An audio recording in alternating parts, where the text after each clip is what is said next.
year will be home to the world's first floating village with its own unique governing framework by the year 2020.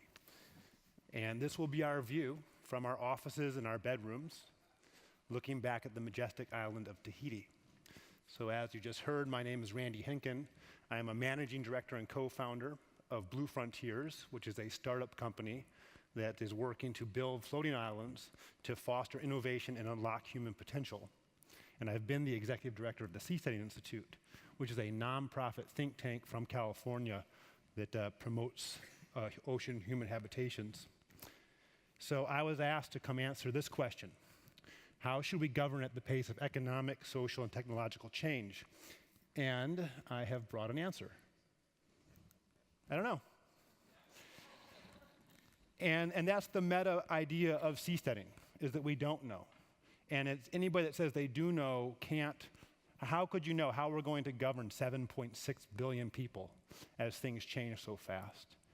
So one of the things I do believe is that we live in a world that is hyper-focused on how bad things are. However, we actually live in times that have never been better. So never in history have you been more unlikely to die at war, have you been more unlikely to be murdered by another human, domestic abuse is down, there's less slavery. And just in the past generation, more people have come out of poverty than ever before.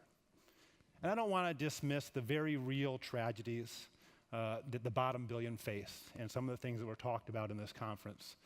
And I hope that what we want to do will improve the lives of those people as well. So I think those are very serious. But when I look at all these services and products, I think, what do they have in common? Why are these things getting better every year? And it's not because we go to a ballot box and vote for them. You don't have to vote, hey, I want a black umbrella and I want a rainbow umbrella. And we certainly don't want to vote that everybody gets black umbrellas. Instead, you get to choose in the marketplace. And therefore, producers make these for you. And the more that we choose in the marketplace, the more they get made. And this leads to these technological advances that have made our lives improve. Now, however, government has a real hard time at this. You know, the nature of government is not to move at the pace of technological change. And as a seasteader, we think that we can improve government if we had a space outside of existing governments to try something new. And since all land is claimed, we're looking to the part of the world that's not claimed. So this is a view of the Pacific Ocean from space. You always hear the world is 70% water, but until you zoom out and you see the Pacific Ocean and it takes up nearly the entire globe, this is when you realize that 50% of the planet is ungoverned for the most part. So our big idea is that if we live on floating islands and we can move our homes from one place to the next simply by sailing and rearranging our cities, governments could act as service providers. And they would try to attract us in as customers. And we could vote with our boat.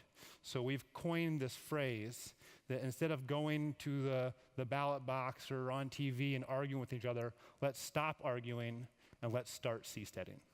So it might seem fanciful to live on floating islands or floating cities, but in many ways they already exist.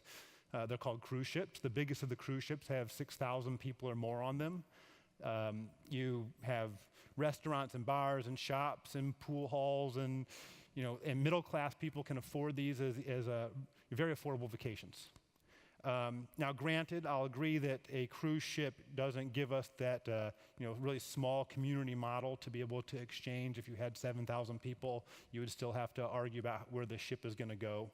And one of our challenges is that the open ocean is a harsh mistress. And to build for the open ocean, you need something that looks like this, which is a semi-submersible oil rig, which is pretty much only affordable if you're going to be pulling black gold out of the bottom of the seafloor. So a few years ago, I came up with an idea. I said, instead of us trying to go out to the open ocean, what if we built floating islands in protected waters, in bays or in atolls or in lagoons, and we cut a deal with a host nation. And we said, in exchange for you letting us build our floating islands and make our government right here in your waters, we'll bring you the social, technological, environmental advancements that come along with us. So we would call this a C zone, and it's based off of the model of the special economic zone. In 2006, the World Bank concluded that the best predictor of a nation's wealth is not its natural resources, it's not what it produces, it's not its education level, but it's whether it has good rule of law. Hong Kong figured this out in my lifetime when they got economic liberty. Just over the course of one lifetime, they've become an economic powerhouse. This influenced their neighbor China to create special economic zones all across the region. And in just a generation, more people have moved out of poverty in China than we've ever seen in humanity because of these liberated zones for economic freedom. So the special economic zone came into existence in the 50s, became more popularized in the 90s and throughout the aughts, and now there's more than 4,000 of them around the world. This graph shows that nearly 75% of countries have a special economic zone. So this cruise ship here, this is called the Paul Gauguin, and it sails the seas of Polynesia, spending much of its time sailing between Tahiti and other Society islands. And in many ways, it's already a special economic zone. While the ship sails the seas of Polynesia, it is registered, it flies the flag of the Bahamas, it's registered in the Cayman Islands and Delaware. When it's out at sea, it has executive power given to the captain. It can hire crew from anywhere in the world without having to be specific to French Polynesian labor code. If you want to buy a ticket on this ship, you have to do so in US dollars. And if you're going to sue this ship, you do so in Papeete, in the capital of French Polynesia on the island of Tahiti. So at the beginning of the year, I signed an agreement with the government of French Polynesia so that we could start our project there, our floating island project. So you probably don't know where Tahiti is, and back to this map of the Pacific Ocean. Up there, that's the Hawaiian Islands. Over to the bottom left is New Zealand. Way out to the right is the Americas. And smack dab in the middle is Tahiti. And Tahiti is part of an archipelago of 118 islands that makes up French Polynesia, including their exclusive economic zone. That area is actually the size of Western Europe, but it's much less than 1% land.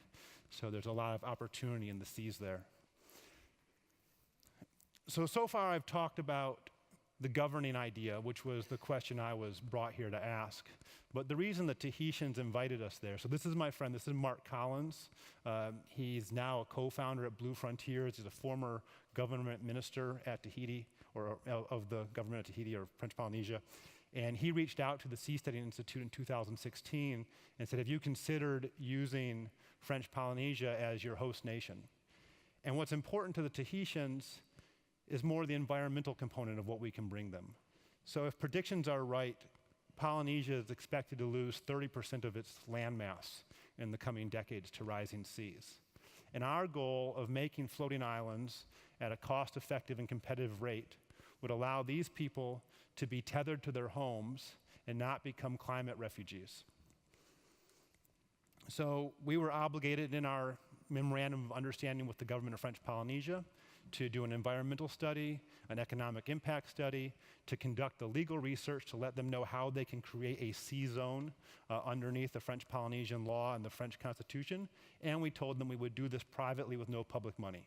So we've turned in our files to the government last month. I'm leaving straight from here to Tahiti, and by the end of the year, we expect our sea zone legislation to be enacted.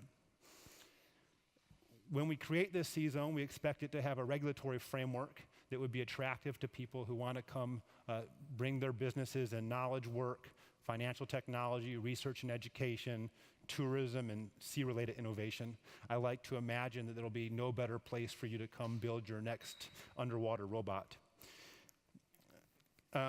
We were attracted to Polynesia because we were looking for a place that was unlikely to get hit by hurricanes. It has plenty more protected lagoons and atolls that we can grow into if our project is successful. That it has a modern marketplace. If you go into a grocery store on the island of Tahiti, you would think you're in France. It has plenty of internet bandwidth, which is important to the people that are attracted to our project. It has a nimble and stable government. It's a small population. It's reasonable for us to get context directly to the highest offices. And they have, it's a major hub, or it comes from major hubs. You can get direct flights there from Los Angeles, Auckland, and Tokyo. So we've learned to think of the Polynesians as the original seasteaders. While Westerners traveled west to find the Americas over a few thousand years, the Polynesians traveled east across the South Pacific, finding new islands and creating new societies along the way. And the way they did this was a bigger feat of technology, I think, than us going to space. They did this on wooden canoes with sails and no compasses and just measuring the stars and the winds and the waves. And they found paradise. And it is a paradise. I hope that you'll come down there and visit me and see it. However, the paradise is threatened by global climate change, rising seas, ocean acidification. And we hope that our project can assist them in moving beyond fossil fuels and using renewable sources. They are overburdened, or they're over-reliant on fossil fuels on all the Polynesian islands throughout the South Pacific. And we want to come down there and bring things like floating solar panels to power our own islands, and hopefully to bring some power back to their islands. So it's my belief that we're not going to get the world's governments to come together and make some agreement that says we're going to fix the climate crisis. But I do believe that through the actions of millions of people making good consumer choices and millions of producers producing technologies that will improve the planet, that we can get there.